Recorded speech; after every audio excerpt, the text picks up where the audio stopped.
Hi, my name is Mark Polton. I'm a real estate investor in the greater Charlotte, North Carolina area. I'm what you would call a no frills, no thrills real estate investor. If you're looking for somebody who has a shiny car in the background, nice studio office, or is trying to sell you a subscription for $19.95 a month to their newsletter, I'm not that guy. Go check out a different channel. Last night we were out with some friends at the bar, and around 11:43 p.m., I got a notification from our security system on the home that we're currently rehabbing that saw a motion. So I didn't really check it out last night. So I checked it out this morning, and around 11:43 p.m. last night, an individual just walked up to the front door, tried to get in, couldn't because it was locked, and left. And this started me thinking about entitled people. Apparently, this guy felt he was entitled to get into the house, into my house. No, you can't. You aren't entitled to that. But I wanted to talk about entitlement and entitlement mentality. Let me start off by saying nobody owes you anything. Society doesn't owe you anything. Your parents don't owe you anything. Your spouse doesn't owe you anything. Nobody owes you anything. I don't care what your history is. I don't care where you came from. I don't care what challenges you had in life or what perceived injustice you have going on. Nobody owes you anything.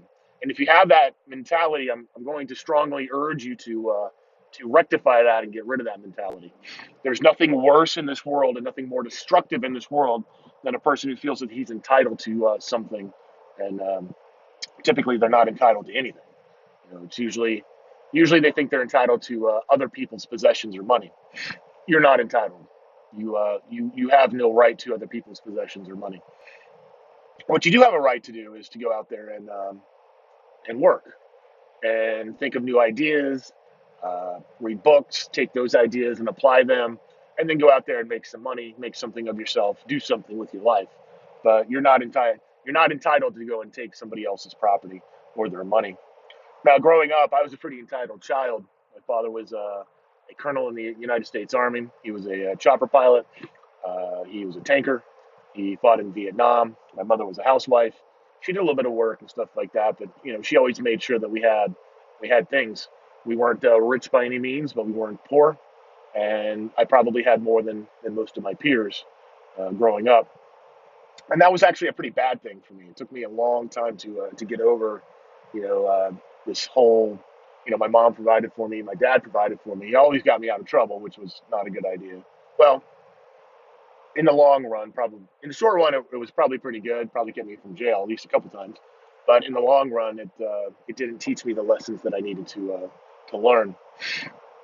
So it took me well into my 20s before I got rid of this entitlement mentality, and I struggled financially until one day, and I can tell you where I was. I was sitting in Robert Half International. I was interviewing for a potential job in computers right before Y2K. It was in northern Delaware, right across the border from Pennsylvania. And one day it just dawned on me, no one's going to give me anything. If I want something, I'm going to have to go out there and earn it. And I'd been very unsuccessful in interviewing with these different headhunter companies, probably because they sensed the desperation and the entitlement on me. And this was the first time in my life where an individual would not let me leave his office until he found me a job, and he did, and it changed my life. I went from my previous job, I think, was $10 an hour in Florida to making $40 an hour in Delaware, and that's a pretty big change. And I learned a nice life lesson out of that, and I've always worked hard ever since to get what I want. If you're not willing to work hard in this industry, unless you have access to just really cheap money and lots of it, you're probably going to work pretty hard, at least initially. You got to get the cash flow. You got to build the base of your business. You got to have um, the structural underpinnings to grow. And in order to do that, you're probably going to buy cheaper homes. If you're like me, you're going to buy the cheapest. If it smells real bad and there's a dead cat in the hallway and full of roaches and it's been boarded up for a decade, it's my kind of home. I smell lots of money. It's a lot of work, but uh, you know, you're going to rehab and basically make a new home that should last for quite a long time.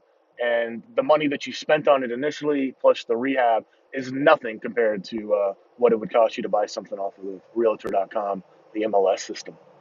But so if you feel like you're entitled for whatever reason, whether it's your gender, your race, your heritage, your location, your parents, whatever, you're not. So get over yourself. Go out there and work hard. You're probably living in the best time ever to try to be an entrepreneur. We have more information at our fingertips, and a lot of it's bad, so you got to be able to weed that out than at any other time in history. So how about you go out there and you start to absorb some of that knowledge, and then before you're ready, absolutely ready to you're 100% ready to do this, do it anyways, because you're never going to be 100% ready to become a real estate investor. You're not going to be a real estate investor until you buy your first house. Anyways, I hope you go out there and live the you won't stop me lifestyle, because I can tell you this, you will not stop me. We are starting 2019. I'm expecting my wife to come home from work, to retire from work. She's a registered nurse, probably at the end of this year, maybe mid next year, if we meet our goals. So financial freedom is it's just it's right over the horizon. We're really close, and I wish you success.